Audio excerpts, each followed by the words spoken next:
The first sign that my life was no longer mine was when my corporate card declined in the middle of a board meeting. Not at a bar, not at some late-night takeout place where embarrassment could have been contained between neon lights and grease-stained counters. No.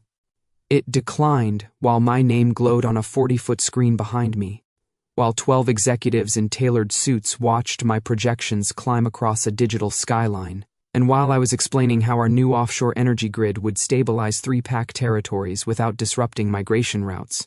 Which means, I continued, my voice steady, we can cut operational losses by 17% within the first fiscal year.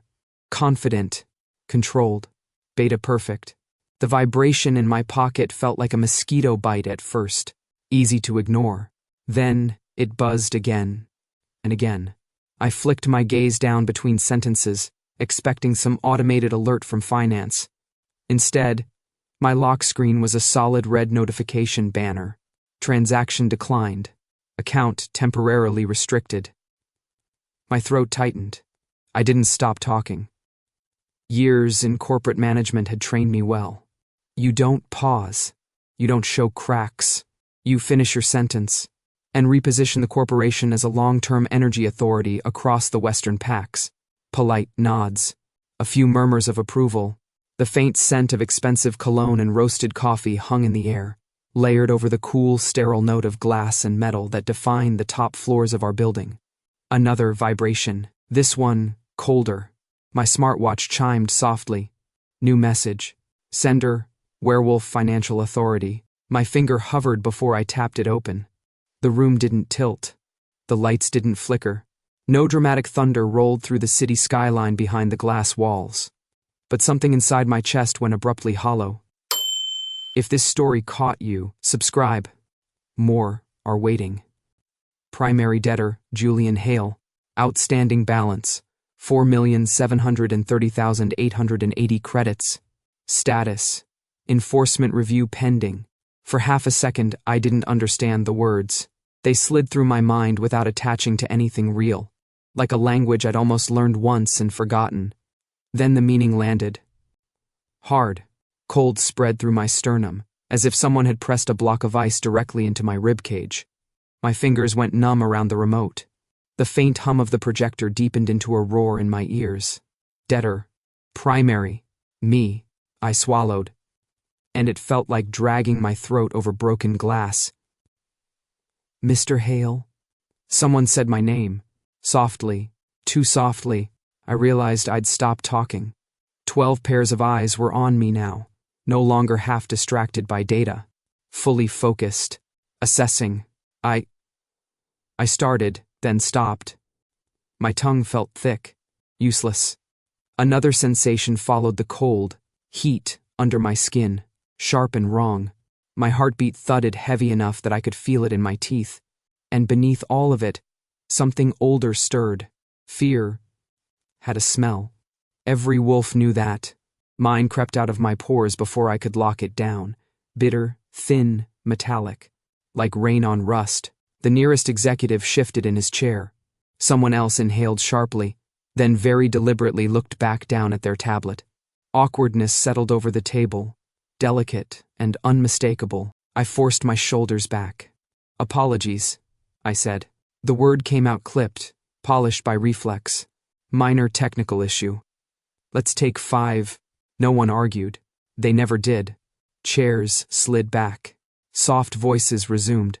The meeting dissolved into clusters of murmurs and restrained curiosity.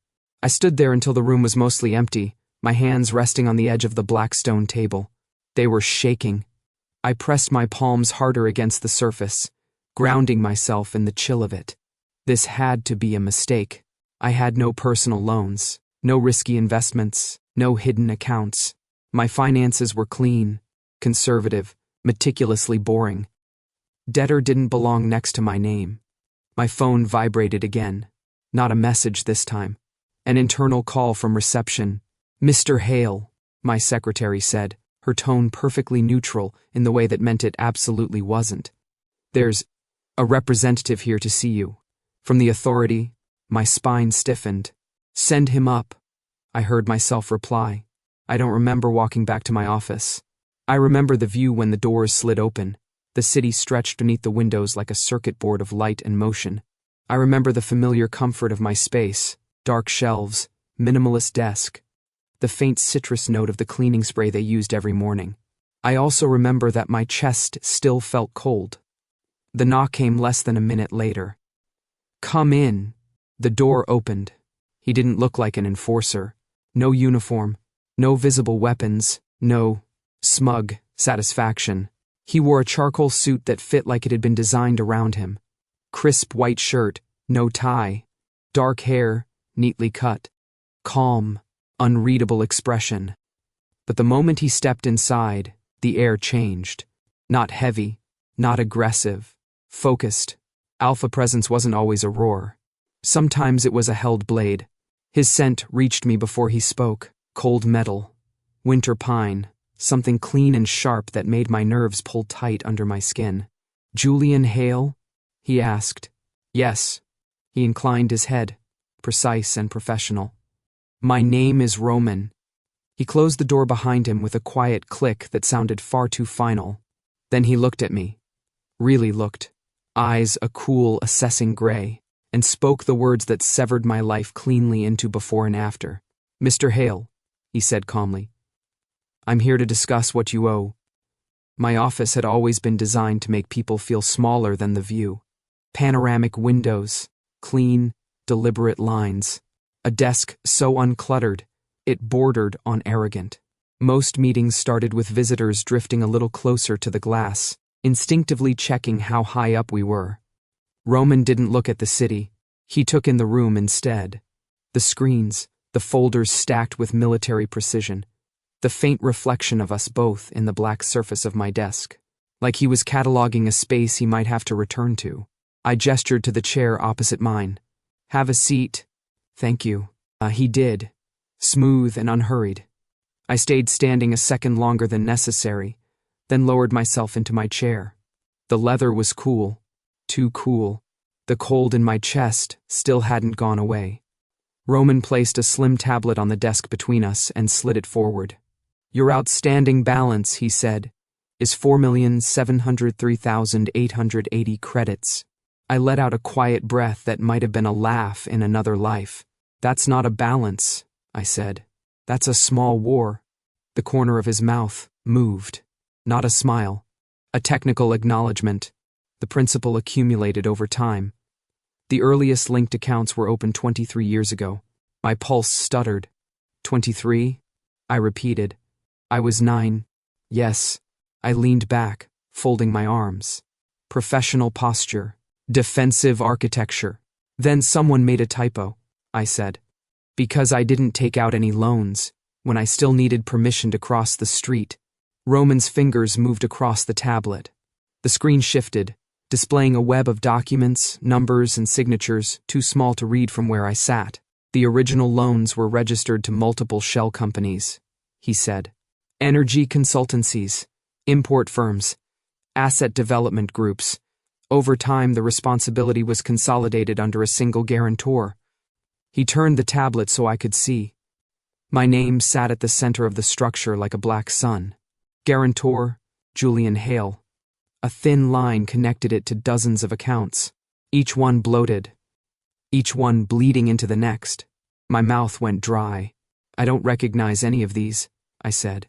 "And I sure as hell didn't authorize them." "That may be," Roman replied.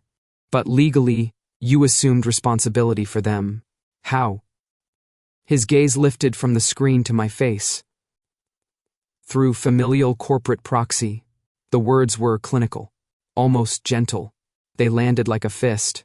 I felt heat creep up the back of my neck, under my collar. My palms were damp now. I curled my fingers against my thigh, trying to stop the subtle tremor. "You're telling me," I said slowly, "that I owe a bank I've never worked with money I never borrowed. From companies I've never heard of, because someone related to me signed something decades ago."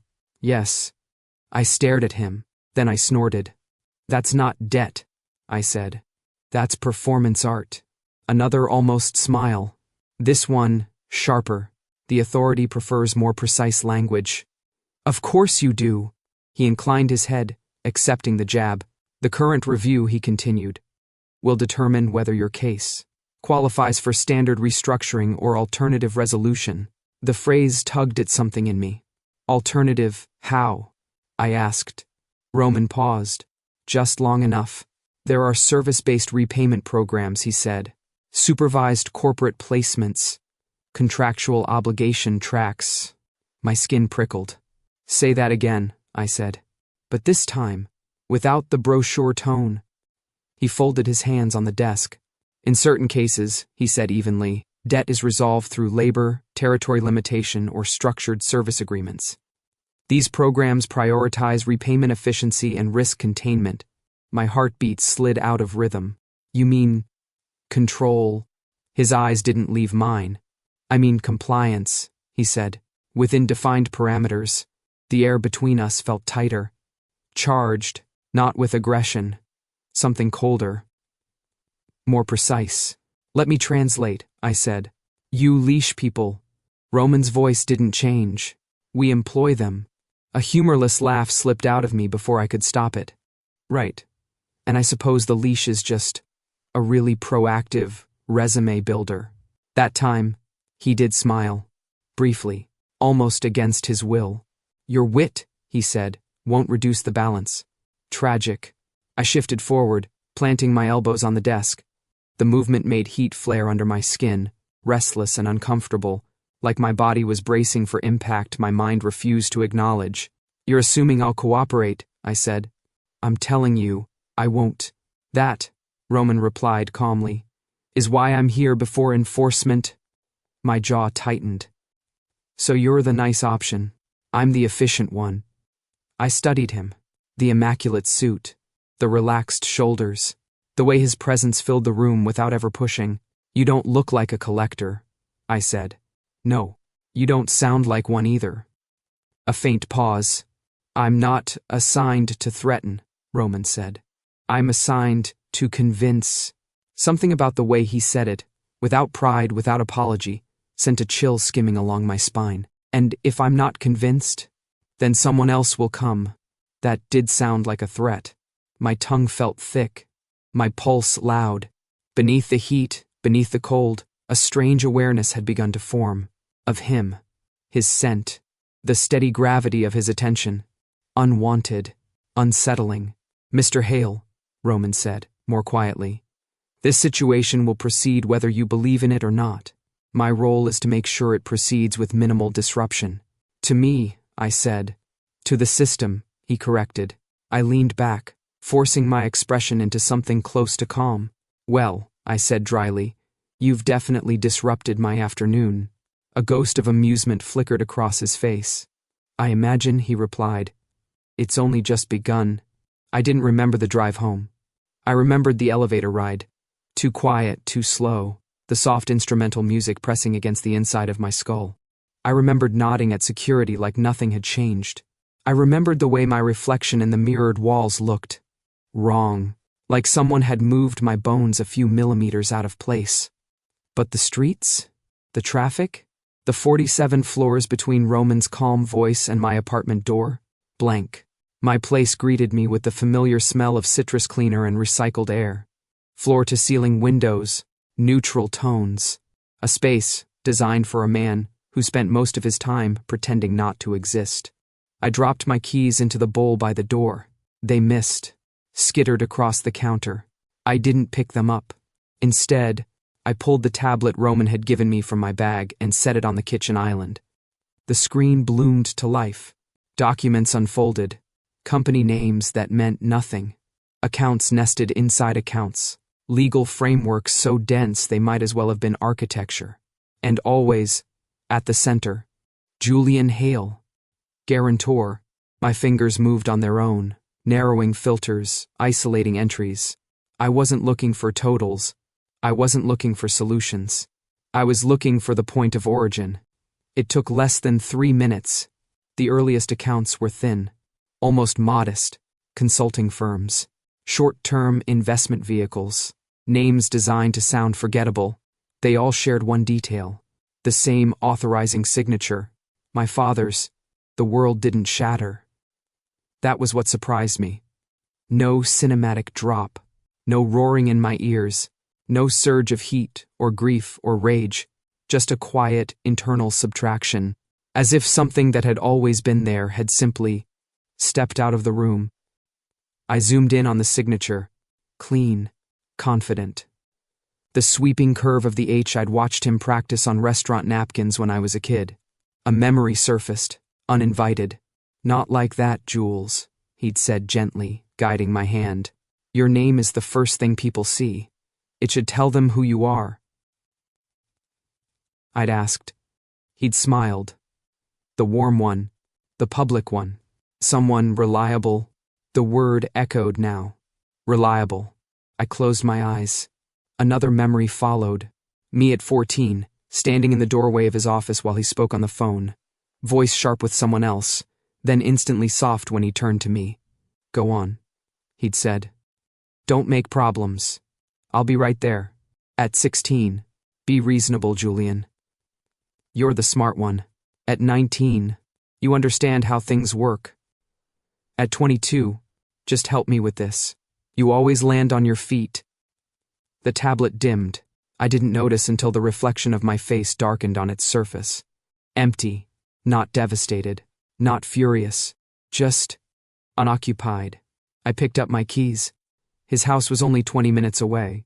The neighborhood hadn't changed. Same low, elegant buildings. Same manicured hedges. Same quiet pride of money that didn't need to announce itself. The porch light was on. Of course it was. He opened the door before I knocked. Julian. Surprise flickered across his face, quickly smoothed into concern.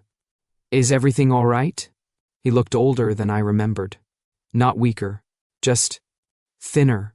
Like someone had been carving him down slowly and carefully. We need to talk, I said. He hesitated only a second before stepping aside. Come in. The house smelled like black tea and polished wood. Every object in its place. No clutter. No risks. We stood in the living room. I didn't sit. Neither did he. I pulled the tablet from my bag and held it out between us. The way one might offer a photograph of a crime scene. Do you recognize these accounts? His eyes dropped to the screen, then closed. Only for a moment. Yes, he said. No denial. No confusion. Just confirmation. The silence stretched. You put me down as guarantor, I said. For all of it. He inhaled through his nose. Slow. Measured. It wasn't like that in the beginning. Then, what was it like? Temporary, he said immediately. Bridges. Short-term structures. You had no assets at the time, Julian. It was a formality. A formality, I repeated. You were safe, he insisted. It kept everything in the family. I knew you could handle it. My mouth curved, a reflex without humor. You buried a financial landfill under my name. He flinched. Just barely. I was protecting what we had. You were using what you had. That's not fair. I felt the heat rise then. Not anger. Not yet. Something closer to pressure. You didn't tell me, I said. There was nothing to tell. There is now. He straightened, a familiar gesture. The one he used before negotiations. Julian, listen to me. This is solvable. The authority has programs, adjustments. You're capable. You always have been. My fingers curled around the edge of the tablet. You sold my future to pay for your present. His jaw tightened. Family takes responsibility, he said. That's how it's always worked. Responsibility, I echoed. Or convenience? His gaze sharpened. Don't twist this. I'm not twisting anything. I'm reading. He took a step closer, reached out, then stopped himself. Families don't ask, he said quietly. They carry. The words landed, and whatever thread had still connected me to the room, to the house, to him, went slack. I'd expected something. Pain, grief, even rage would have been familiar. Instead, there was only the strange sensation of space, as if a weight I hadn't known how to name had finally been lifted, and taken something essential with it. I won't carry this, I said. His eyes searched my face, urgent now. You don't understand what you're walking into. I met his gaze. No, I agreed. But I understand what I've been standing in. I turned for the door before he could answer. The porch light followed me down the steps. It didn't warm anything. The authorities' main branch didn't look like a place where lives were dismantled. It looked like a museum. Glass walls, pale stone floors, soft lighting calibrated to calm. Even the air felt filtered, cool, faintly mineral, with a sterile undertone that clung to the back of my throat. Roman walked half a step ahead of me, badge visible now, posture precisely neutral. If anyone passing us thought he was escorting a corporate partner through a routine audit, they wouldn't have been wrong. They just wouldn't have been complete. We stopped at a reception pillar made of frosted crystal. A woman in a silver uniform scanned my ID, then Roman's. Her gaze lingered on me an instant longer. Temporary control status approved, she said. Level 3. Orientation Zone C. The words slid over me without friction, until something inside my chest tightened. Not emotionally, physically. A subtle pressure bloomed beneath my sternum, as if a wide, invisible band had been cinched around my ribs. I inhaled. The air reached my lungs, but it didn't feel like it went all the way in. I frowned, hand lifting instinctively to my chest. You all right? Roman asked quietly. I took another breath. Slower. Fine. Just cold. It wasn't cold. It was weight. We passed through a series of light gates. Each one hummed softly as it recognized Roman, then hesitated before admitting me. With every threshold, the pressure deepened. My head began to ring. Not pain exactly, more like standing too close to heavy machinery. A faint vibration behind the eyes. By the time we reached Zone C, my steps had shortened without my permission. This is standard, Roman said. Your nervous system is responding to the initial binding. Binding, I repeated. He inclined his head. The doors opened. Zone C was a wide, open space partitioned into glass-walled sections. Desks, terminals, lounge-like seating, plants arranged with architectural intent. It could have been a co-working floor, except no one spoke. Dozens of people occupied the room, wolves of every secondary rank, alphas with dulled eyes, betas whose shoulders curved inward as if bracing for constant impact. A few omegas tucked into corners, fingers laced tightly in their laps. They wore corporate clothing, authority lanyards, work badges. They sat at stations. They waited for instructions. A woman passed, guiding a man by the elbow, not forcefully, just enough to redirect him. He followed without comment. My skin prickled. They're not restrained, I said quietly. No, they're not guarded. No, they don't look drugged. Roman didn't answer immediately. They are scheduled, he said instead. I watched a screen shift above one section, names scrolling across it. Timetables, assignment rotations, rest periods allocated in tight, efficient blocks. They belong to the structure, he continued, not to themselves. The pressure in my chest pulsed, synchronized with my heartbeat. A man sat at the nearest terminal, hands folded neatly on the desk, eyes fixed on the inactive screen before him. His scent was muted, not absent, just sanded down, like someone had passed a cloth repeatedly over the core of him. How long? I asked. Roman followed my gaze. 7 years. For what? Commercial asset arbitration. I swallowed. Another figure stood when a soft chime sounded. She didn't look confused. She didn't look frightened. She just rose, collected a slim data pad, walked where the screen directed her. I thought debt collection involved money, I said. It does, Roman replied. And when money isn't enough, then other resources are allocated. My jaw tightened. People, labor, he corrected. I exhaled sharply. The movement sent a spike of dull ache through my sternum. I hadn't realized how shallow my breathing had become until I tried to deepen it and couldn't. Heat crawled under my skin, restless and unpleasant. My limbs felt heavy, as if gravity had been subtly recalibrated. What did you do to me? I asked. Roman turned fully toward me now. Nothing you didn't authorize, he said. That's funny, I said. I don't remember signing up for the invisible rib crusher. The system responds to status, he replied. Control classification initiates sensory feedback. It encourages compliance, discourages autonomy. His jaw shifted. Deviation. I laughed once. It came out brittle. So, this is the future, I said. Cubicles and quiet. Structure and solvency. Obedience and spreadsheets. Roman didn't contradict me. We walked deeper into the zone. As we passed, some of the people looked up. Not at him. At me. Their eyes held something I recognized too easily. Resignation. One man's gaze lingered, searching my face with an intensity that made my stomach hollow. I didn't know what he was looking for. Permission. Warning. Proof. I had none to give. Does it always start this fast? I asked. Roman's steps slowed. Yes, he said. The initial phase establishes parameters. After that, most subjects report adjustment. Is that what you call it? It's what they call it. I stopped. He took another step before he realized, then turned back.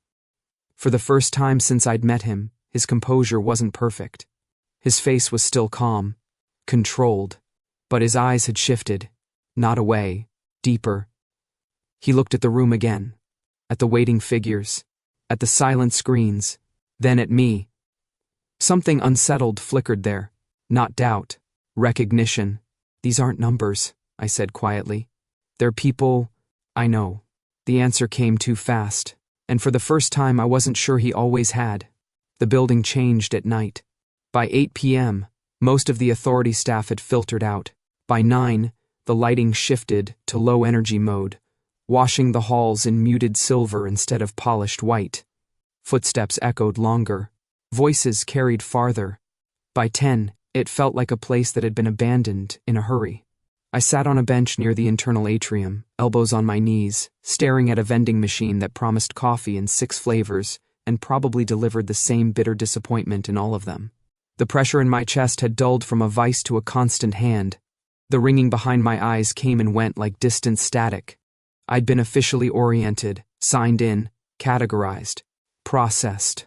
Roman should have left.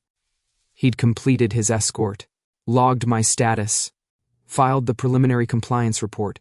Instead, he stood a few feet away from the machine, jacket off now, sleeves rolled back just enough to show the sharp lines of his forearms. He fed credits into the slot, frowned when it rejected them, then tried again.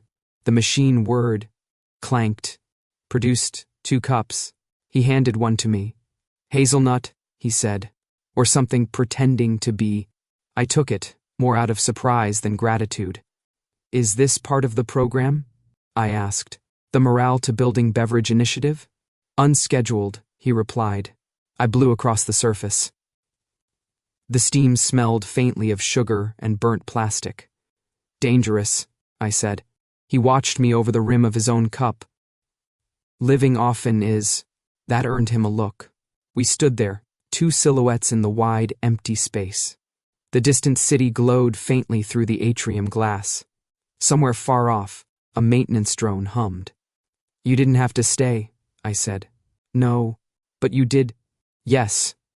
I took a cautious sip, regretted it immediately. God, I muttered. It tastes like regret. The corner of his mouth lifted. That's the hazelnut. I huffed out a short laugh before I could stop myself. It felt strange. The sound, too loud, in the quiet. Too normal. I shifted, rolling the cup between my palms. The warmth soaked into my skin. A small, almost insulting comfort. You ever notice, I said, how every terrible system comes with great interior design? Roman considered that. Oppression photographs better in clean spaces. Of course it does. Silence settled again. But it was different now. Not procedural, not enforced. Chosen. I saw your file, he said eventually. I tensed. That's reassuring. Not the debt structure, he clarified. Your work history. Oh. That. I took another sip. Grimaced. Congratulations. You've read the thrilling saga of a man who answered too many emails. You built 3 infrastructure programs before 30, he said.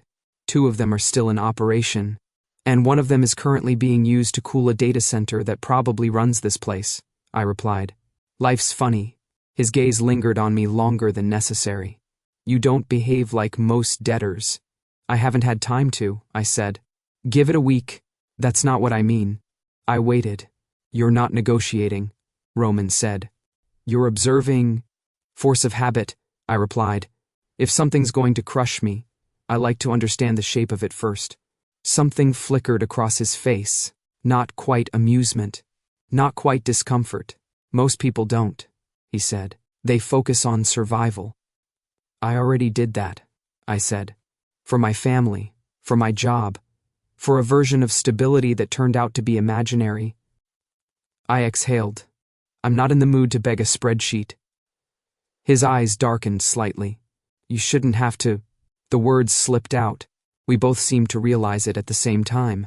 The room didn't react. No alarms. No system correction.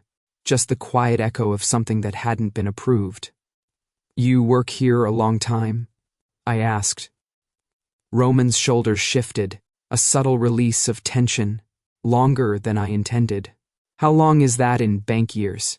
Longer than most packs have existed in their current form. That made me look at him properly. The authority predates the modern pack system, he continued. It standardized it, stabilized it, financialized it, turned it into a product.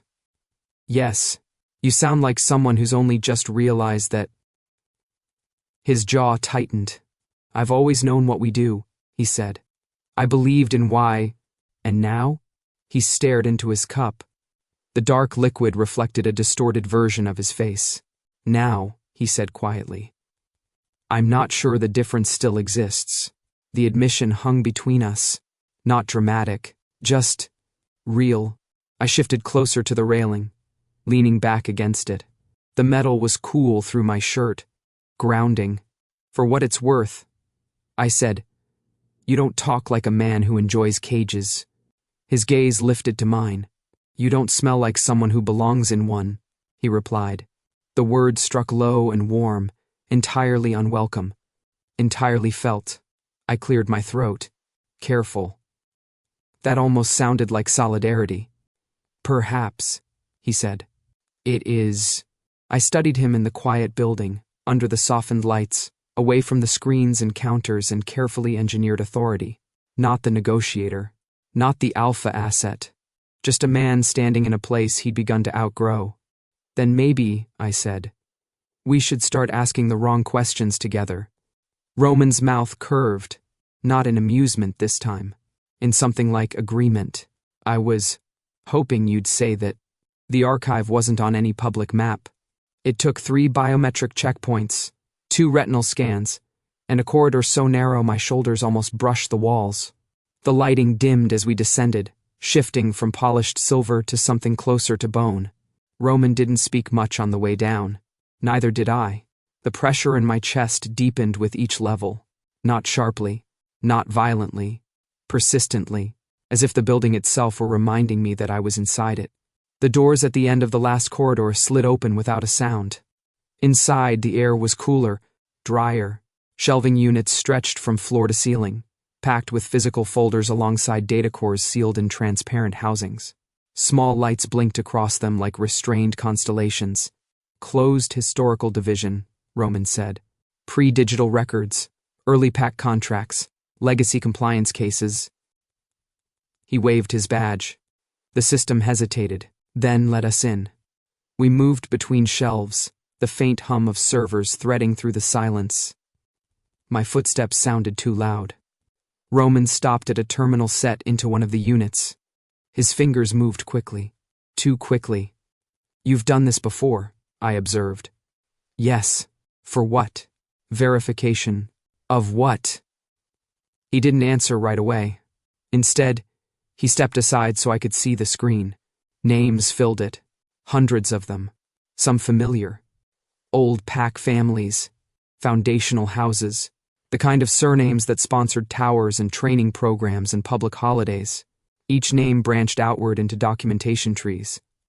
Loans, asset transfers, Proxy guarantees. Responsibility shifts. Then, status revisions. I leaned closer. The earliest files were almost elegant, carefully worded, dressed in the language of cooperation and stability. But as the decades progressed, the pattern sharpened. Families in decline, financial support, emergency liquidity, temporary proxies, and always, after, a reassignment, a guarantor, a younger name, a son, a daughter, a nephew. The original holder's status dissolved into consultant, retired asset, non-operational affiliate. I scrolled. The same structures repeated with surgical consistency. Is this? My voice caught. I cleared it. Is this what happened to me? Yes. The word was soft. It tore anyway. They take the debt, I said slowly, and when it becomes inconvenient, they move it. Down, Roman replied. And when the person who holds it can't pay, they don't default, he said. They convert. I looked up at him. Into what? Into controlled labor, territorial limitation, structured service. The room felt smaller. They call it alternative resolution, he continued. Internally, it's classified as asset stabilization. I let out a breath that shook more than I'd intended. So the loans aren't just loans. No, they're purchase orders. Roman's jaw tightened. Yes. The words sat between us. Purchase. My gaze dropped back to the screen. The names blurred, then refocused. Every file told the same story in a different accent. Help. Relief. Family obligation. Then, silence. God, I whispered. I wasn't an anomaly. I wasn't unlucky. I wasn't even targeted. I was manufactured. Something in my chest gave, not a sharp break, but a deep shift, like a joint slipping free after being locked too long. I thought, I said quietly, that if I could just prove this was fraud, it would end. Roman watched me carefully. It is fraud, he said. Legally, ethically, structurally, but not accidentally. No. I closed my eyes. When I opened them, the room looked the same. The truth did not come with visual effects, just clarity. They didn't choose me, I said. They built me. His gaze sharpened. Say that again. They built me to hold it, I continued, to absorb it, to be useful. My father didn't invent this. He stepped into a role they made for him. And you stepped into his. Yes. The pressure in my chest pulsed. Not heavier, different. You're not a mistake, Roman said suddenly. I let out a weak breath. You're very bad at comfort. That wasn't comfort. His voice was steady. That was classification. I looked at him. You're a result, he continued, of a system that needs compliant carriers. They look for certain traits: stability, responsibility, emotional endurance, a tolerance for delayed collapse. My mouth curved faintly. So, corporate betas, and more, he paused. People raised to confuse worth with usefulness. The words hit lower than I expected. I turned back to the screen before he could see the full effect. You knew, I said. Yes. How long? He didn't answer immediately. Since my 3rd year. I stilled. You've been collecting people for this system since before I had language for what it was, he said. I was trained into it, praised for efficiency, promoted for clean conversions.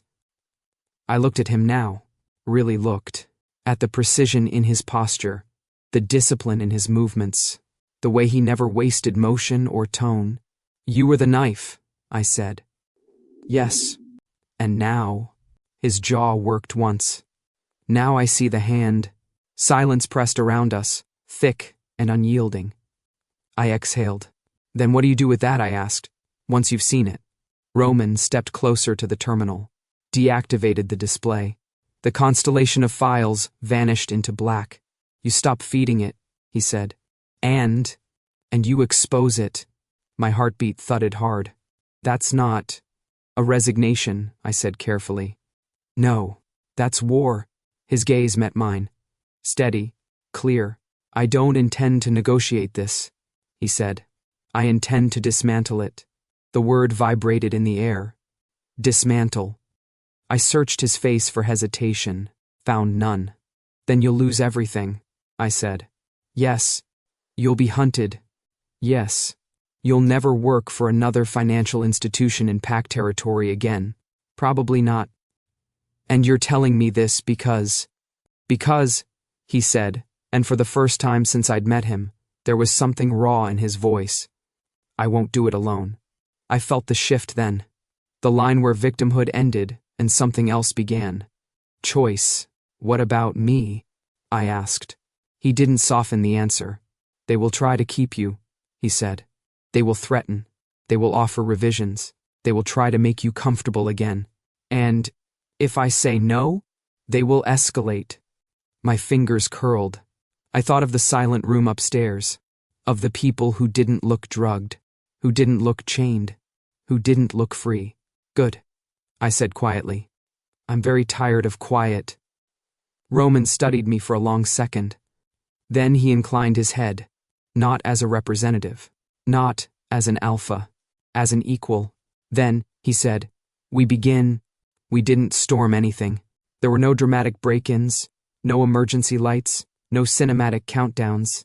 We did it the way the authority had taught us to do everything. Quietly, methodically, on record.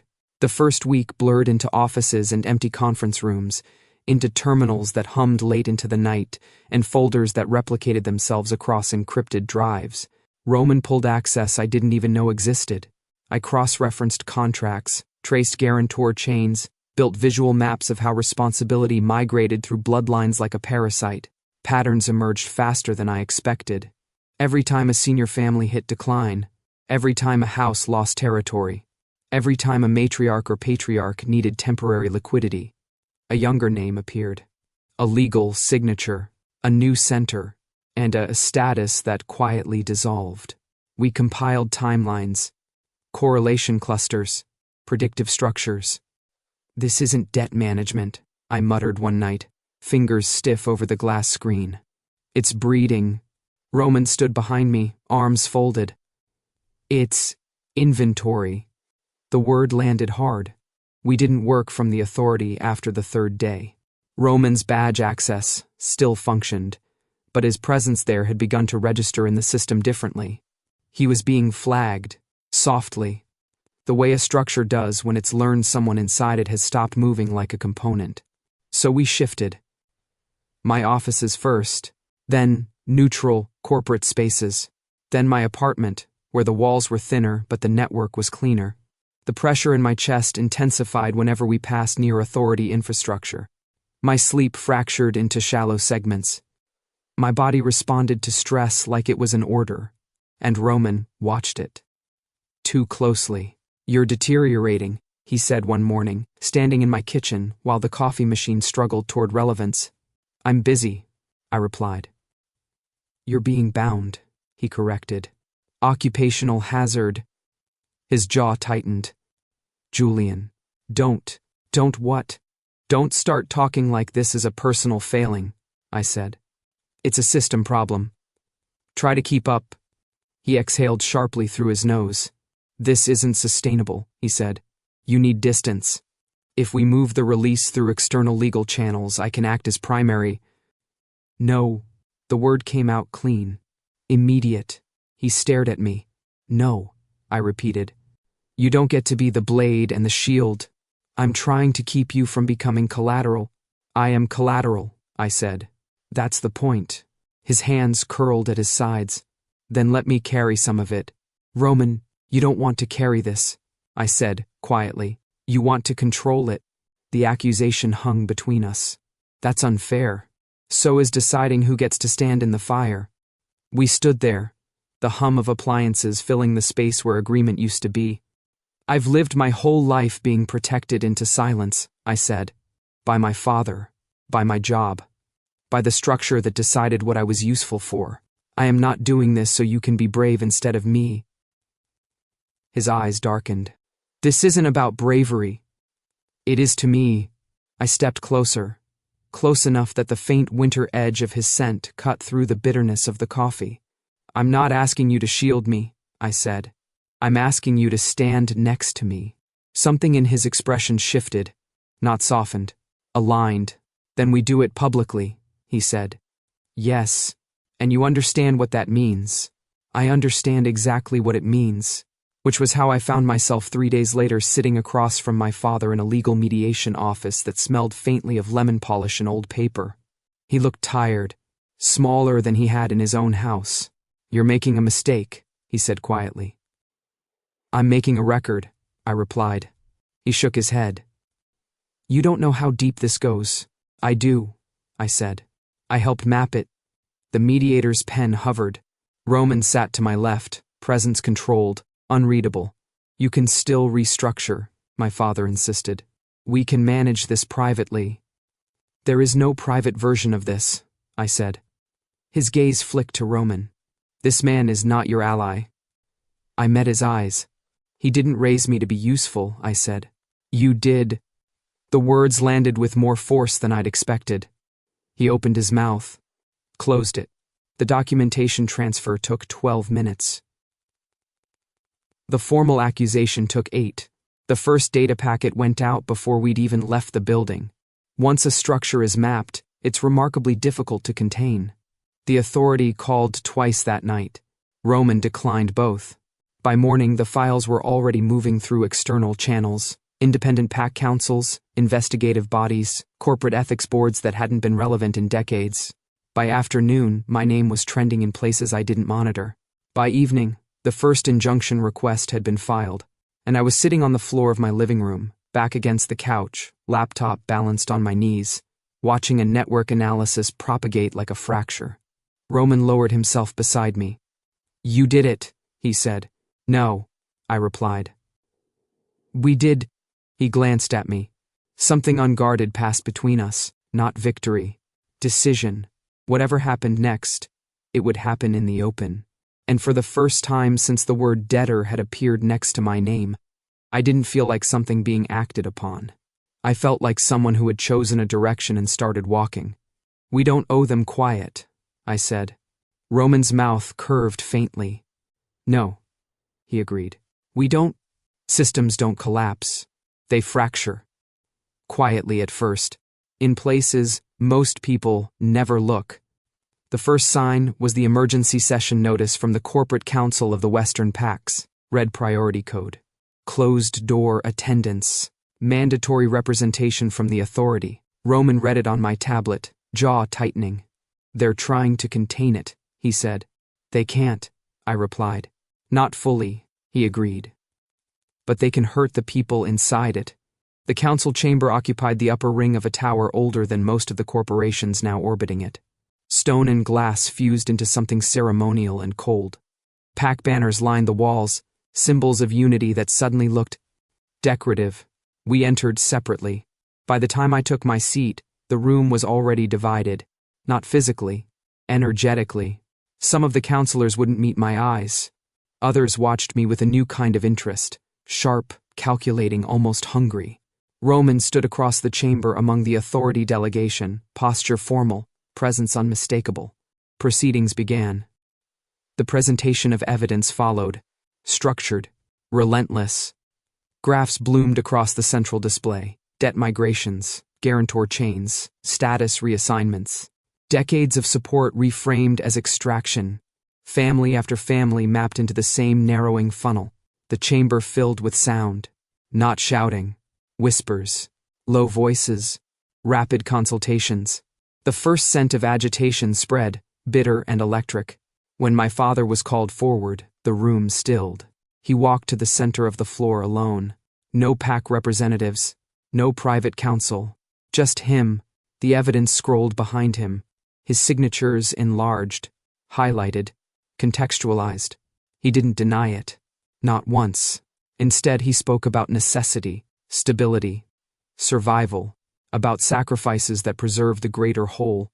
I listened and felt nothing, not anger, not vindication, just a distant, almost academic awareness that a man was dismantling himself in public. The vote was not unanimous. It didn't need to be. His status was revoked by majority authority. Consultant privileges dissolved. Asset protections withdrawn. PAC standing suspended pending external review. He didn't look at me as they escorted him from the chamber. That hurt less than it should have. The council recessed. The authority delegation remained. Roman stepped forward before he was prompted. "I submit my resignation," he said. The words cut through the lingering noise with surgical precision. Several heads turned sharply. "This is not protocol," one counselor snapped. "No," Roman agreed. "It is consequence." He removed his badge and placed it on the central console. "I will not represent an institution whose solvency depends on concealed ownership of its own population," he continued. "Effective immediately, I relinquish my position, my rank within the authority, and any operational privileges tied to them." A murmur rippled across the chamber. "That status cannot simply be discarded," someone said. "It already has been," Roman replied. He didn't look at them. He looked at me. For one suspended breath, the entire room seemed to lean toward that line of sight. Then the council erupted into procedural objections, emergency motions, jurisdictional disputes that blurred together into noise. Roman stepped back from the floor and walked out. The building felt different without him inside it. Not lighter, hollower. The public session that followed was chaos. Not riots, not panic, but something far more dangerous to a controlled system. Questions, journalists, independent PAC delegates, representatives from minor houses that hadn't been invited into these rooms for generations. They filled the gallery, raised their voices, demanded access to the data, and the data, once released, did what truth always does. It moved. The authority attempted a containment statement before the hour was out. It satisfied no one. By evening, 3 external councils had announced independent inquiries. 2 banks froze internal restructuring programs. 1 major PAC formally severed financial alignment with the authority. The fracture lines glowed. Roman and I didn't attend the public briefings. We sat instead on the wide steps outside the tower. The city spread beneath us in layered light. Traffic whispered below. Drones passed in slow, distant arcs. He rested his forearms on his knees, hands loosely clasped. "You don't smell like them anymore," I said quietly. He glanced at me. "Like who?" "Like an institution," I replied. A faint exhale left him. Not quite a laugh. "And you don't smell like a contract." I leaned back against the stone, feeling its cool steadiness through my shirt. The pressure in my chest hadn't vanished, but it had shifted, no longer a hand, more like a bruise. "They're going to come after you," I said. "Yes." "Harder." "Yes." "And you're okay with that?" "I'm aligned with it." I studied him in the open air, without glass or systems between us. The precision was still there, the discipline, but something essential had stepped forward. "I don't know who I am without the authority," he admitted quietly.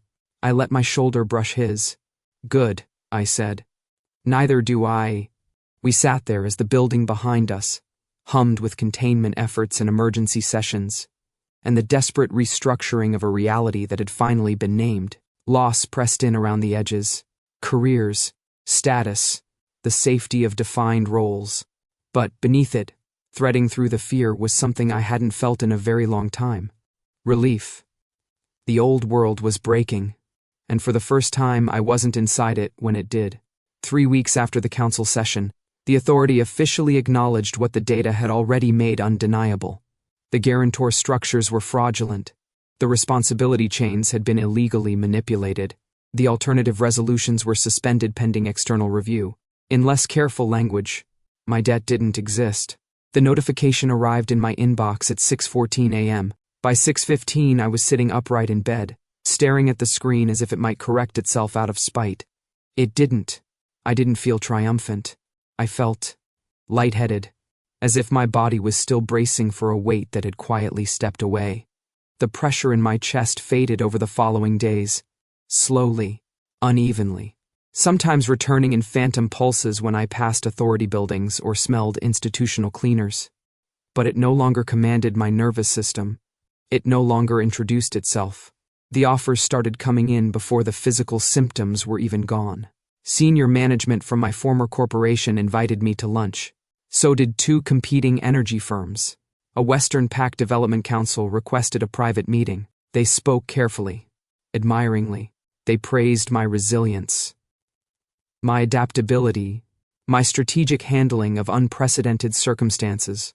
They suggested returning me to my previous position, with enhancements, with protection, with the kind of discretionary autonomy that only appears once someone's survival has been publicly tested. I thanked them, and declined. The silence that followed each refusal felt different from the old kind, not fearful, unoccupied. I didn't want to go back to building pieces of other people's systems. I wanted to build something that hadn't tried to eat me.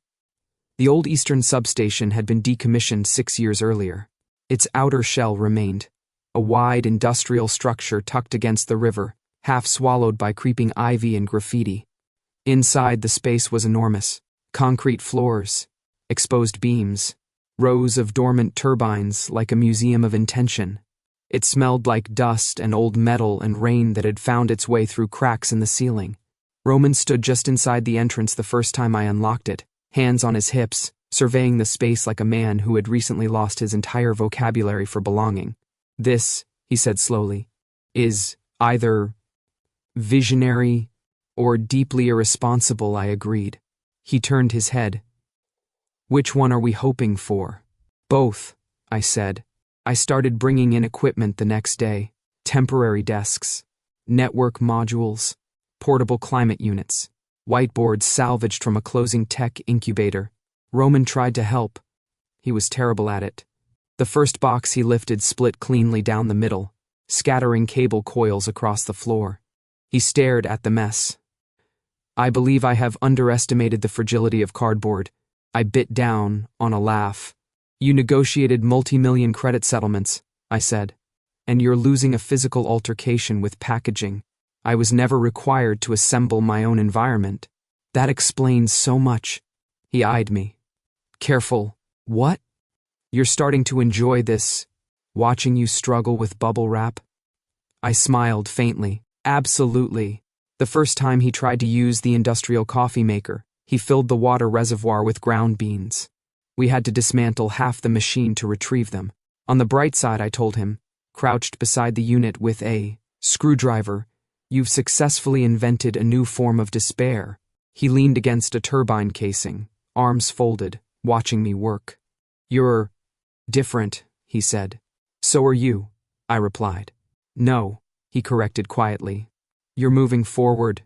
I paused. "So are you." He hesitated.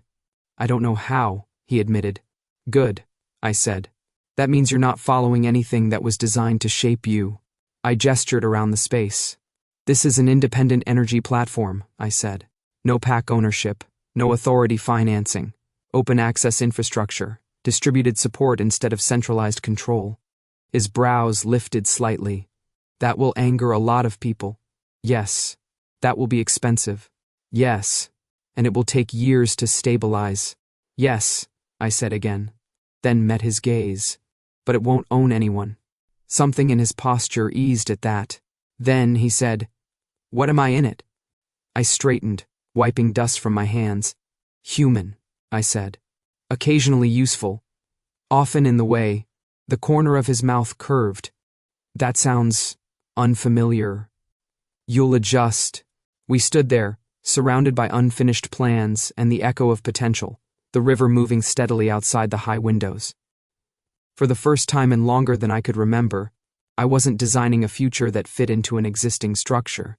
I was choosing what to build, and who to build it with. Morning entered the station gently. Through the tall eastern windows, sunlight spilled across concrete and steel, catching on suspended dust like slow-moving constellations.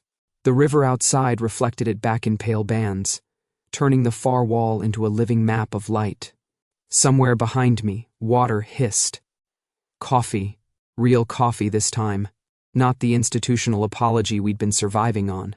I stood near the central turbines, one hand resting against the cool curve of dormant metal, breathing in. Once, this place had powered half a district. Now it held desks, cables, half-built consoles, a scattered constellation of beginnings. And me, waiting. I scanned my body the way I'd learned to over the last month. Chest, clear, no pressure, no phantom grip, no low, constant directive humming through my ribs. Just breath, just presence. The realization moved through me slowly, like warmth. Roman's footsteps crossed the concrete behind me. He stopped close enough that I could feel the subtle shift of air. "You're up early," he said. "Couldn't sleep. Bad?" I shook my head. "Different." He handed me a mug. The ceramic was warm, the smell grounded, familiar in a way that had nothing to do with structures. We stood side by side, watching the city wake. "I had a meeting request this morning," he said casually. "Oh, 3, actually. Congratulations. They were all from institutions that used to employ me." I glanced at him. And I deleted them." A small smile tugged at my mouth. How did that feel? Like stepping out of a room I hadn't realized I'd locked myself into. I turned the mug slowly in my hands. "They'll offer you things," I said. "Consulting, advisory roles, clean ways back into influence." "I know. And you?" "I'll probably be terrible at whatever comes next." "That's very comforting." He took a sip of his coffee, made a face. "You're still buying the wrong beans. I'm building an energy platform, not a cafe." Tragic priorities. The light shifted as the sun rose higher, brightening the far side of the station. The turbines looked less like relics now, and more like foundations waiting to be reimagined. Roman leaned back against one of them, studying the space. "What happens?" he asked quietly. "When this works?" "When?" His gaze flicked to me. "Optimism suits you," he said. "It's a recent acquisition." He considered the question again. "What happens when this works?" He repeated. I thought about the models I'd been drafting, the networks, the slow, unglamorous labor of building something that didn't centralize power because it could. I think," I said, "that it becomes a place where people don't have to trade themselves to belong." He nodded. "And you?" I didn't answer immediately. I watched the river, the way the light moved on its surface, the way the city beyond it looked almost soft from this distance. "I think I keep building," I said. "Not because I'm needed, because I want to." He shifted his weight. "And with me?" he asked. Not lightly, not carefully, just honestly. I turned to face him, not the negotiator, not the alpha asset, not the man who'd once walked beside me through a controlled silence. Just Roman. "I don't know what you are outside of hierarchies," I said. His jaw curved faintly. "Neither do I. But I know what I'm not anymore," I continued. "I'm not something to be managed, or assigned, or protected into quiet." He watched me closely. "And I'm not looking for someone to take a place over me," I said. "Or under me." The words felt important, deliberate. "I'm looking for someone who stands with me," I finished. "Even when it's inconvenient. Even when it's unfinished." Silence settled between us, not empty, open. Roman exhaled, slow and steady. "I'm not very good at being undefined," he admitted. "Good," I said. "Neither am I." He met my gaze. "I'm not here because of what we dismantled," he said. "I'm here because of what you're building." My chest tightened, not with pressure, with something that felt a lot like recognition. I stepped closer, not into him, beside him. "Then stay," I said simply. Not as an order, not as a claim, as an invitation. He didn't hesitate. "I'm with you," he replied. The words settled into the space between us, warm and steady and unowned. Outside, the city moved. Inside, something finally rested. For the first time in my life, nothing was pulling me forward by the throat. I wasn't owned by a past. I wasn't bound to a structure. I wasn't carrying someone else's weight. I was standing in a place I had chosen, with someone who had chosen me. Not you're mine, not I owe you. Just, I'm with you.